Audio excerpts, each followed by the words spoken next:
Hello বন্ধুরা, আমাদের এখানে খুব ঠান্ডা পড়েছে, তাই ভাবলাম একটুখানি ফুলকপির পকোড়া করব। ফুলকপির পকোড়া করার জন্য দেখো, ফুলকপিটা একটুখানি নুন দিয়ে ভাপিয়ে নিয়েছি। আর এটাকে এখানে নিয়েছি লঙ্কা কুচি, আদা কুচি আর রসুন কুচি, আর এখানে মিট মশলা, আর এখানে থেকে সামান্য চালের গুঁড়ো নিয়ে নিয়েছি। আর এবার বেসন নিয়ে নেব, একটু বেসন নিয়ে নেব। দেখো, এবার বেসনের মধ্যে এই চালের গুঁড়োর মধ্যে একটু বেসন নিয়ে নিয়েছি। এবার একটুখানি দিয়ে দেবো গোলমরিচের গুঁড়ো। আর এবার দিয়ে দেবো একটু ধনে জিরার গুঁড়ো, বাড়িতে তৈরি করাটা। একটুখানি সামান্য একটু খাবার সোডা। এবার অল্প অল্প জল দিয়ে ব্যাটারটাকে করে নেব। কড়াইতে তেল দিয়ে দিচ্ছি, কড়াইটা গরম হয়ে গেছে।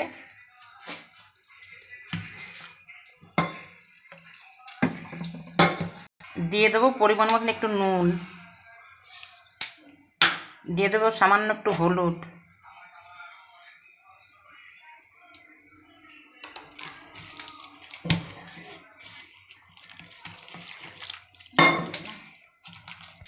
এবার দিয়ে দেবো আদা রসুন লঙ্কা কুচানোটা আর এই মিট মশলাটা।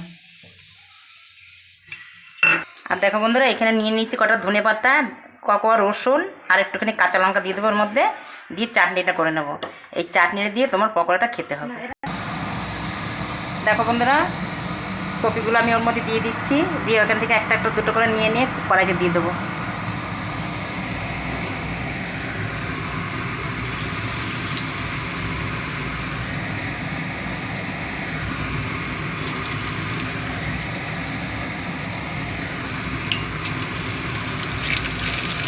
একটুখানি মিট মশলাও দিয়ে দেবো বন্ধুরা। দেখো, এই গরম মশলা সরি ভুল হয়ে গেছে, এটা একটা গরম মশলা। দেখো বন্ধুরা, এদিকে আমি ধনে পাতার চাটনিটা করে নিচ্ছি, মিক্সারে দিয়ে দিয়েছি। দেখো বন্ধুরা, ধনে পাতার চাটনিটা আমার হয়ে গেছে। এবার একটু দিয়ে দেবো, এর মধ্যে একটু লেবুর রস দিয়ে দেবো।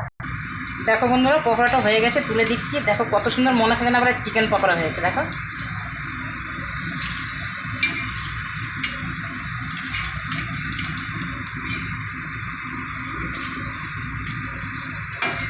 ফুলকপির পকোড়া শীতের সময় কী টেস্ট খেতে লাগবে সন্ধ্যাবেলায়।